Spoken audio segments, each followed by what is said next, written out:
What's going on, everybody? It's PvP Kids IRL here. Welcome back to the channel, and what I have for you today is what civilization you should be picking in Era of Conquest. So, you're probably asking yourself whenever you dived into this game at first, and you were probably shied away by the civilizations that you were picking, and you didn't know which one to go with. So, this video is to kind of help define which one you need to be going with based around your kind of playstyle. So, to start out, let's dive right in. We have the Romans, and we have Scipio as your starting commander. Scipio is an assault-based user. An assault-based user is based around auto-attacking. So whenever you auto-attack, basically, there's going to be a percentage that you're going to auto-attack again, but it'll follow up with either like a highest percentage of damage. It can inflict CC, and in this case, he's going to inflict silence. Sorry, I was looking at my notes. He was going to inflict silence. So what silence does is it's going to prevent a user from using an active skill. So that's going to be very useful, especially scaling, because a lot of people are going to be using actives. And things like the burn team, which you will see, things like the control team, they'll all be using actives. So him having ability to counter that is going to work very favorable. So they have a good art style. This is the one I went to. By art style, I mean architecture. Very cool architecture. I like it. It's Romans. You're not really not going to not like the Roman architecture. Especially if you're one of those, how often do you think about the Roman Empire? You know what I mean? So, a good starting civilization. Kind of my only gripe is the iron production at 20%. You don't really need that much iron in comparison to whenever you need some of the other resources. I think that probably food is probably one of the most used resources. A lot of the times you're going to find yourself using a lot of food for some of these buildings, and I think stone also.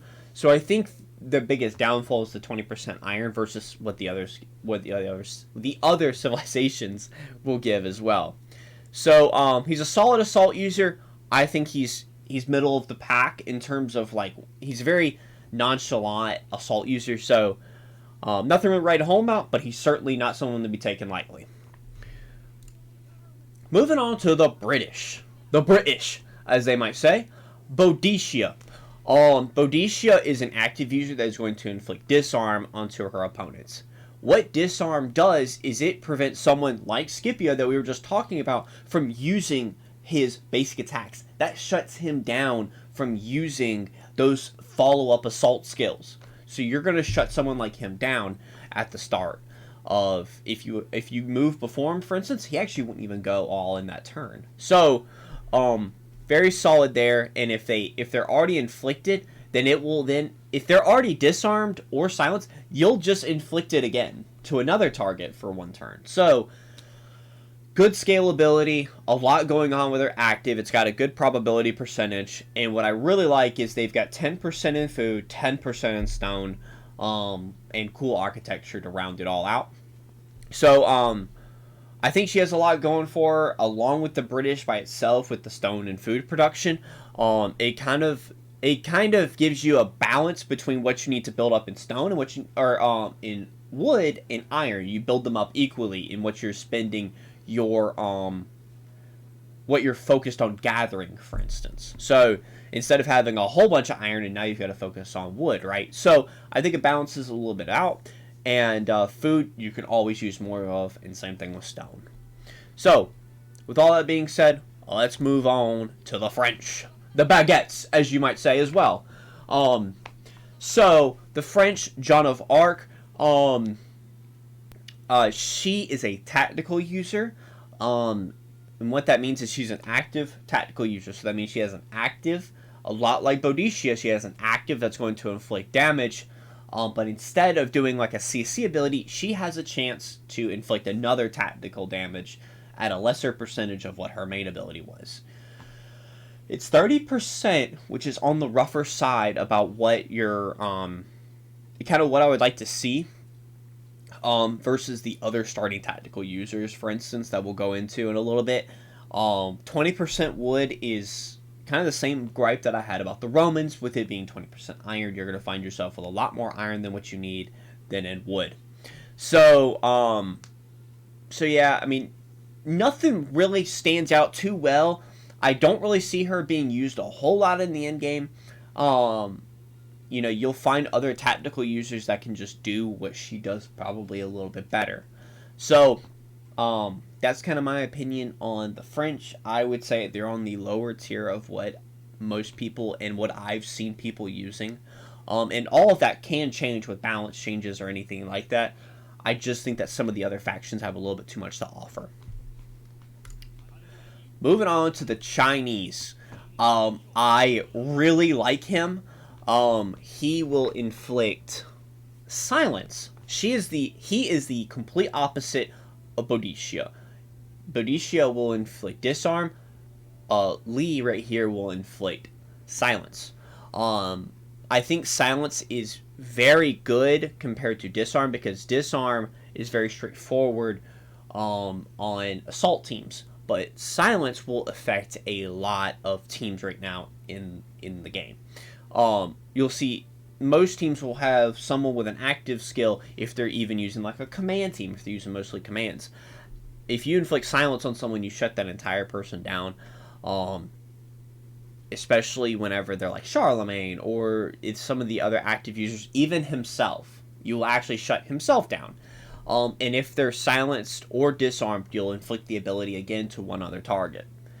So, I just think this guy has a lot going for him. He has the same ratios as Boda, so there's nothing to lose out on. It's 350% on both maxed characters. So, they both have the same scaling on their abilities, same probability. It's just one does silence, one does disarm.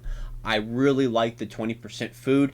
If I'm going to get 20% on something, I would rather just be stone or I'd rather just be food or split both 10% each way. So, cool architecture. You guys know it's Chinese. He's physical damage, like I've stated. He uses as an active. He pairs well with a lot of other. And the next team that we're going to also talk about, he pairs really well with that character. So there's a lot of synergy that goes on with him and a lot of the other people for the control team. The control team is about how much you can inflict status effects on the enemy. So very good civilization right here. Really like the Chinese. I think they're very solid. Now we're going to talk about the Korean. Now, Yi Sun-sen inflicts both silence or disarm. So, and he's low damage. Sorry, I was looking at my notes again, but because his ability is a lot to take in whenever you read it. It might not sound good on paper. You're like, man, this guy doesn't do any damage, but he inflicts an insane amount of CC status effects onto the enemy team. He sets up so many of your control teams. You'll come to see people like Richard. Richard's one of the best cards in the game. And for instance, whenever an enemy is silenced or underneath a control effect, he will do a ton of damage to him. So he has a lot going for him where he will do a control effect on the enemy and there's not really much they can do about him. He's like a combined Boda and the Chinese and Li without the damage though. So I do think he has a ton of late game potential because his probability of his active goes up as the skill levels up. You can't level up the whole skill right away at the start. So I would put him on the lower end of a starting hero, but his late game potential at max level and at max skill level, he has a lot of utility. It's just you're going to struggle in the damage, but that damage can be made up on your other heroes. So great support active user. Lot of late game viability, and I think he'll scale well into the longevity of the game. So he is probably one of my top people. You'll see yourself being slower at the start, but whenever you start to pair him up with other heroes, I think you'll notice him doing a lot better. And the 10% wood and iron, it's kind of fine because it's both of them going up at the same time at the same rate, so it's okay. Not to say that anyone is bad, but I would take 10% iron and wood over like 20% on one. So, and cool architecture. It's the Koreans. Wish they had some internet cafes in there or something, you know what I'm saying? But the Japanese, Tachibana, I will say probably the weakest hero that we have for starting. I would say that this one is definitely the one to just stick away. And going into why is she's a tactical damage user, a lot like a lot like Joan of Arc, but Joan of Arc does additional damage, but she gives a 9 or 10% if you have her awakened, dodge percentage to your commander. So that 10% is such a it doesn't translate well on paper, because what another hero can do with just more damage might be able to end the game quicker, in my opinion, or deal more damage and set up another person. 10% is not enough meat on the bone, as you might say. I think if it was closer to 20 or 25, I think this would be fine. And maybe 20 or 25 might be a little bit too overpowered, to be honest. So I feel like the dodge is kind of something that's it's kind of just like an add-on a little bit. They were trying to definitely make her something different for a tactical user, but I think it's kind of rough to justify that 10% dodge over the damage that Joan of Arc might be doing, or the final guy that we'll talk about for tactical damage. So 10% food and wood gain, I think that's okay, and cool architecture. I don't really have a problem with any of the architecture. Now, talking about the Arabians, let's go into Babers. Babers is very solid. I'm actually still using him right now on one of my main teams. Him and Saladin, for instance. Him and Saladin, the guy with the gun. He's the Haitian.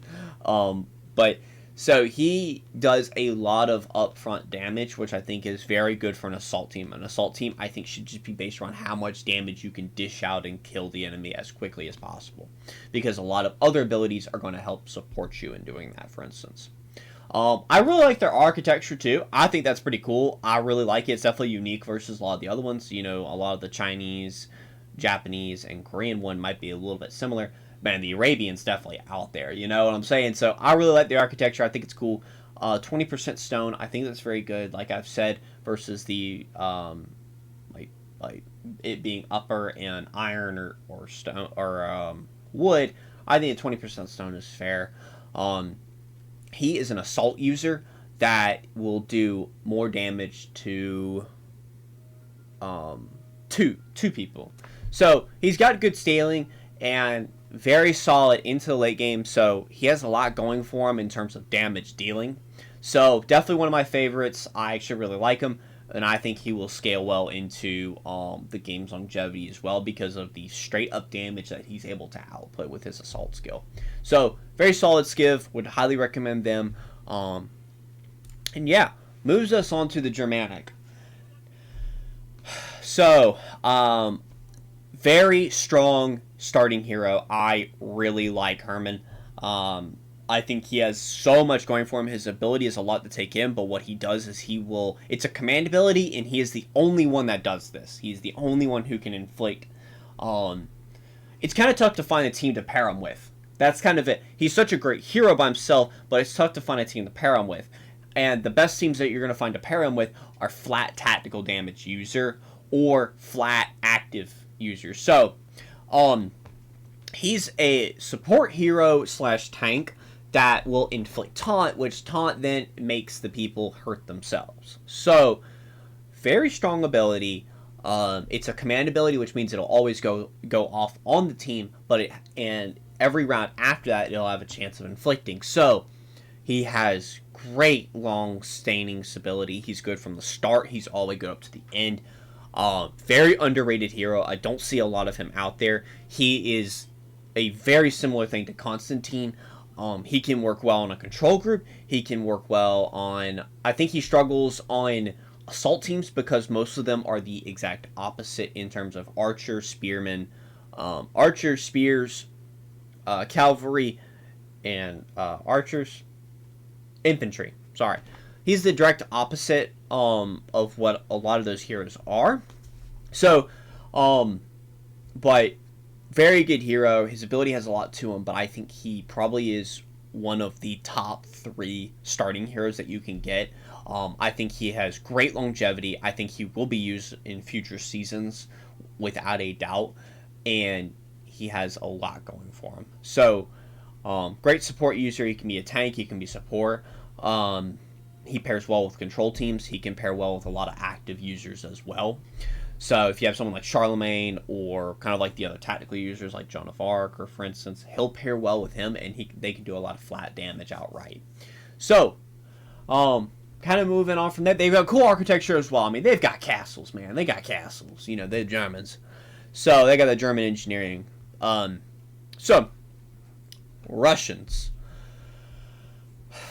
Kind of a tough one to talk about. I think a lot of people hate on Ivan, but I think in terms of the other tactical users, I think he's probably the best because he just does flat damage outright and he hits 2 people, a lot like Babers. He's the opposite of Babers, but for tactical damage, he's going to inflict high damage to 2 people just outright instead of Joan of Arc, who you have to wait for that 30% to kick in. I would rather see that 2 people just automatically be hit, even if it's at a lower percentage. So Ivan's just going to cast an active that hits 2 people right away for a percentage of damage. They've got a lot going for him there. Now, I do think he just gets outshined by the other control active users that are just physical damage based. I do think he gets outshined there. I do think the tactical damage dealers just need a little bit of love here. They just don't have any CC. They don't have any disarm. They don't have any silence. Those heroes are definitely going to outshine them. The taunt user, for instance, Herman.